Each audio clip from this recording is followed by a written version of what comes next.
So Northern California, our mission is all in Northern California, and for the most part, the weather is beautiful. Like, you super lucked out if you get called to the Santa Rosa, California mission, because the weather's like 75 year round. It snows every once in a while, or sorry, not snows. It rains every once in a while, but that's even rare. I also served there when it was kind of a drought. But it's beautiful. The weather's gorgeous. It's easy to tract in, contact in. It's prime missionary weather. So as far as work goes in Northern California, most people live in our area, but then they will work in San Francisco. San Francisco is not too far of a drive for most of the people. And then on the east side of the mission, a lot of people will work in like Sacramento. If they do work in the areas, they usually own their own practice of some sort. We had a couple dentists in the ward, or chiropractors, or things like that. But if they didn't own and run their own store of some sort in the town, then they usually worked in San Francisco, which is really not that far. As far as people that are maybe a diversity, in San Rafael, which is the southern part of our mission, it's just across the Golden Gate Bridge from San Francisco.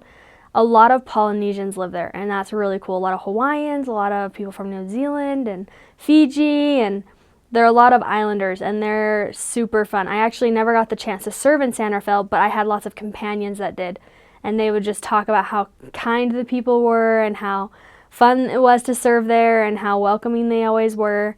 I was kind of always envious and wish I had gotten to serve there. But as far as like outside of San Rafael, most of the people are just like anybody else in America. There are a lot of Hispanics in Northern California, in California in general, I think.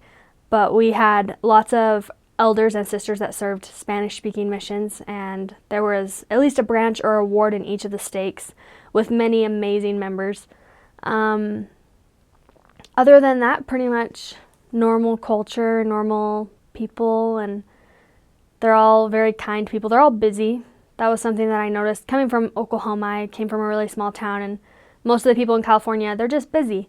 They have busy lives, and you'll notice as you knock doors that a lot of the people don't even know their neighbors, and they've lived there for 30 years, but they don't know their neighbors because they're busy. They just go to work, they come home, they do their family stuff, they do their church stuff, they do their community stuff, but like they don't really communicate with their neighbors, which was different for me because I know everybody in my small town.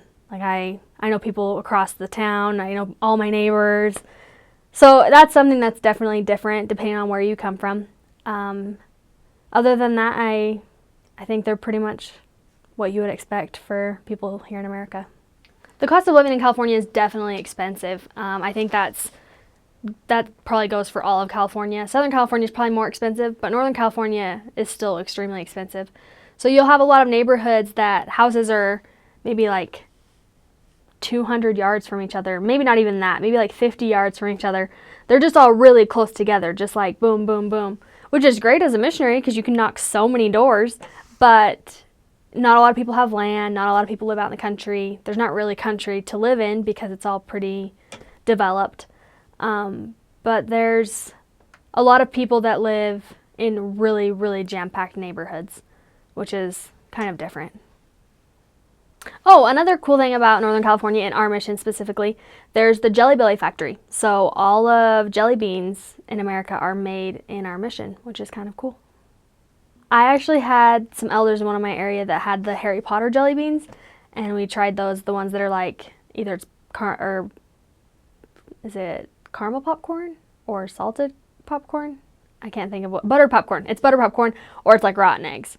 And so you like have to eat it and figure out which one it is, or it's like black licorice or skunk, which to be honest, neither of those sound appealing. But yeah, there was lots of jelly beans and lots of members that would give us jelly beans just because it was a big deal up there.